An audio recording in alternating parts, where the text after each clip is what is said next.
Welcome back to my channel মিষ্টির home and travel blog. তো চলো বন্ধুরা, আজকে পাটায়ার পার্ট 2 ভিডিওটা তোমরা দেখে নাও। এরপরে আমরা কোরাল আইল্যান্ড যাওয়ার উদ্দেশ্যে রওনা দিয়েছিলাম।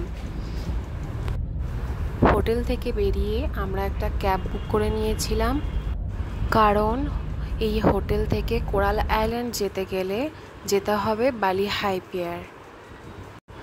তো যেতে যেতে থাইল্যান্ডের বড় বড় বিল্ডিং, রাস্তাঘাট, গাছপালা, রেস্টুরেন্টস, এই যে সমুদ্রের ধার, এগুলো ক্যামেরা বন্দি করছিলাম।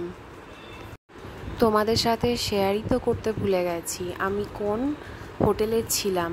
তো আমি যে হোটেলে ছিলাম পাটায়াতে, সেই হোটেলের নাম ছিল A1 বিচ রিসর্ট পাটায়া। দেখছো আকাশ আর সমুদ্র একসাথে দেখতে কত সুন্দর লাগছে, যেন দুটোর রং একসাথে মিশে গেছে।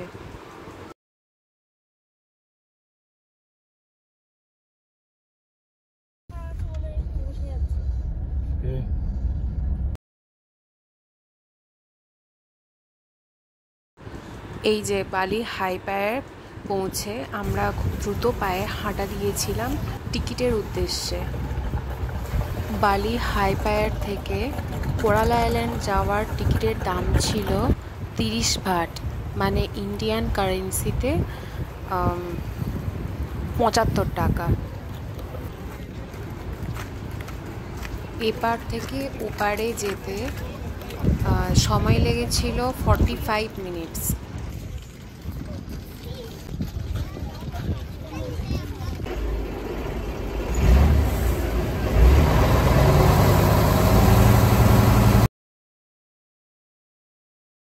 এই মুহূর্তে বোট পাটায়া সিটি ছেড়ে বেশ খানিকটা দূরে চলে এসেছিল।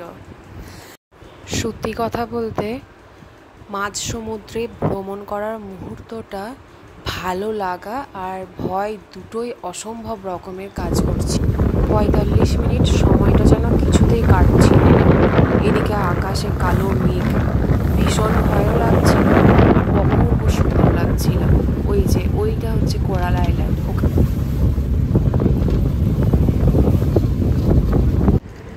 অবশেষে কোরাল আইল্যান্ডে হাজির হয়েছিলাম, আর এদিকে আকাশের কালো মেঘ দেখে আমি রীতিমতো ভয় পেয়েছিলাম, কারণ আবার ফিরতে হবে এই টেনশনটা ভীষণ কাজ করছিল। মাঝ সমুদ্র দিয়ে ফেরা প্রথম অভিজ্ঞতা, প্রচণ্ড টেনশনে ছিলাম।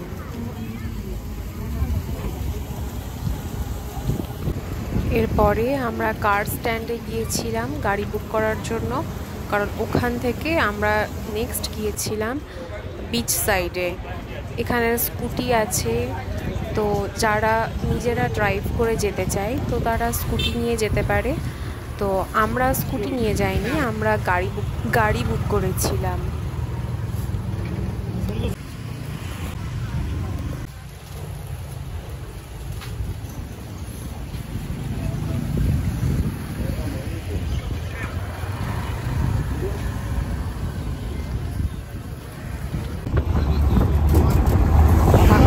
অবস্থা যতই দেখছিলাম ততই ভয় পাচ্ছিলাম।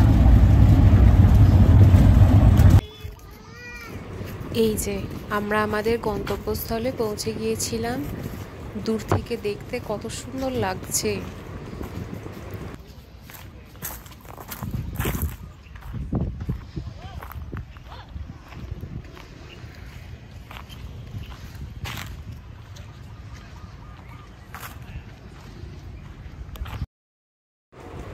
বালির রং দেখেছো, কিছুটা সাদা মতো, যার কারণে সমুদ্রের রংটা ঠিক এরকম লাগে দেখতে। ভীষণ সুন্দর, যেন কাঁচের মতো জল।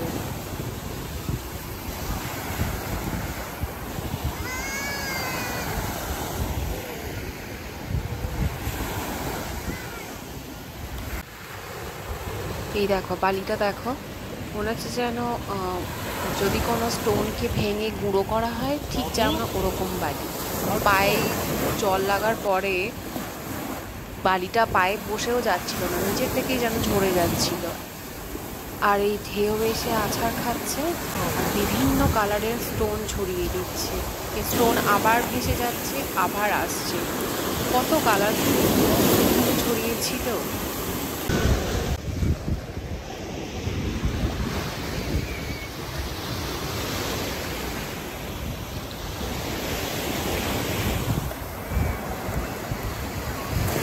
আহা, সমুদ্রের জলের রং দেখে মন জুড়িয়ে যাচ্ছে। কত সুন্দর লাগছে জলের কালারটা। আকাশে যদি মেঘ না থাকতো তো শুনেছি নাকি সূর্যের আলো করে জলটার রং আরও স্বচ্ছ হতো। এই যে এরকম কালারফুল স্টোনস পুরো বিচ জুড়ে ছড়িয়েছিল। এখানে কিছু সময় কাটানোর পরে আবার আমরা পাটায়া সিটি রিটার্ন করার জন্য গাড়ি বুক করে নিয়েছিলাম, কারণ আকাশে এত মেঘ আসছিল, বাচ্চাদের সঙ্গে নিয়ে ফেরার ভীষণ একটা টেনশন ছিল।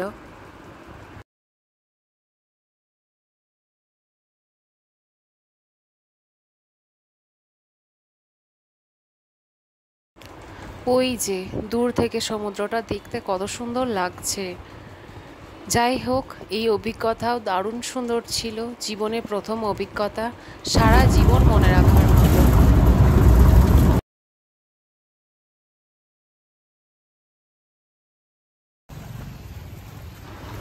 আবার ওপারে ফেরত যাওয়ার পালা। এখন তো মনে হচ্ছে ভালোই ভালোই ওপারে পৌঁছাতে পারলেই বাঁচি।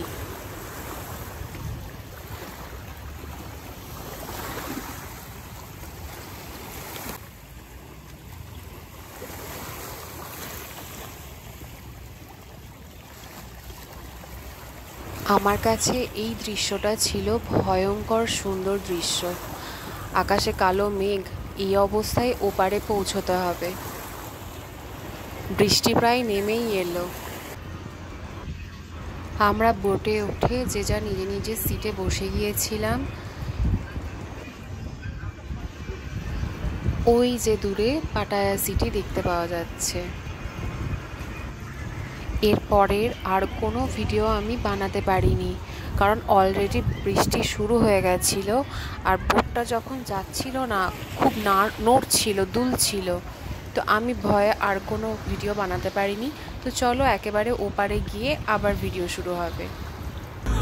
কোরাল আইল্যান্ড থেকে ফেরার পরে আমরা খাওয়া দাওয়া করে ফ্রেশ হয়ে রেস্ট নিয়ে আবার একটু সন্ধ্যাবেলায় বেরিয়েছিলাম, কিন্তু তখনও বৃষ্টি থামেনি, তখনও বৃষ্টি হচ্ছিল। তো ওর মধ্যেই ছাতা মাথায় একটু বেরিয়ে পড়েছিলাম। এসেছি এত দূর ঘুরতে, ঘরের ভেতরে ভালো লাগছিল না থাকতে। তো চলো এখানে স্ট্রিট ফুড কী আছে একটু দেখে নিই।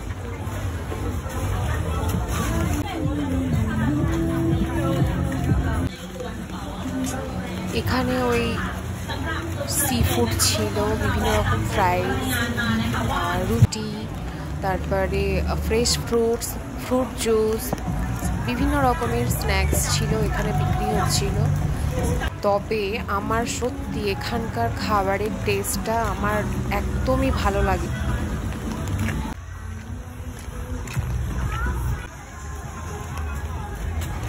বাজারটা ঘুরে দেখতে দেখতে হঠাৎ করে চোখে পড়লো ওখানে কুমির ঘুরে করছিল।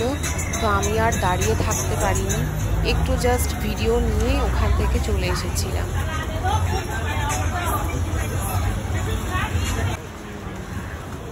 এরপরে ওই দিন বৃষ্টির মধ্যে আর ঘোরাঘুরি করা সম্ভব হয়নি, আমরা রুমে ফিরে গিয়েছিলাম।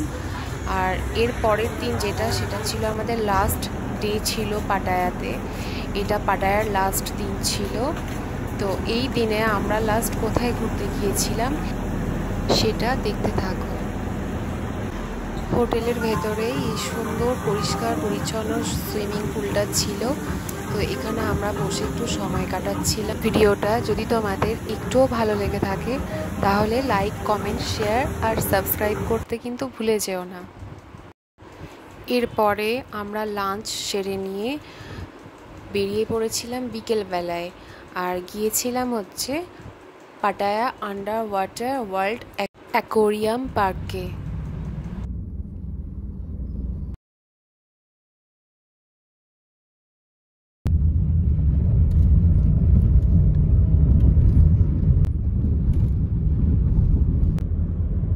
আমাদের পাটায়াতে যেদিন লাস্ট ডে ছিল সেদিনও মোটামুটি বৃষ্টি হয়েছিল, তাই বিশেষ করে সেভাবে কোথাও যেতে পারিনি। তো তো পাটায়া আমরা যখন ঘুরলাম তার যে ভিডিও তোমরা দেখতে থাকো।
ভিডিওটা তোমাদের যদি একটুও ভালো লেগে থাকে তাহলে লাইক, কমেন্ট, শেয়ার করতে কিন্তু ভুলে যেও না।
পার্ক থেকে বেরিয়ে আমরা সোজা হোটেলে ফিরে গিয়েছিলাম।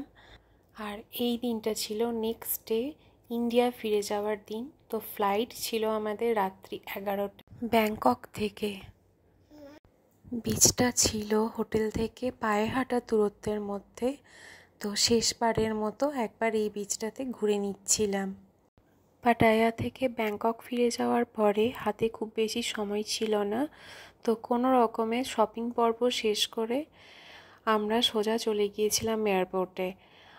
শপিংয়ের কোনো ভিডিও আমার কাছে নেই, তাই আমি ওটাকে আর শেয়ার করতে পারলাম না। তো এরপরে বাড়ি ফিরে যাওয়ার পালা। ในเที่ยวบินนี้นะคะเรามีกัปตันวิชัยพรนักบินผู้ช่วยธนวัฒน์เป็นผู้ควบคุมการบินดิฉันธาราทำหน้าที่เป็นหัวหน้าลูกเรือที่แอร์เอเชียพร้อมให้บริการทุกท่านด้วยความคิดถึงและใส่ใจในทุกเที่ยวบิน আজকের ভিডিওটা তাহলে এখানেই শেষ করলাম। Thank you for watching.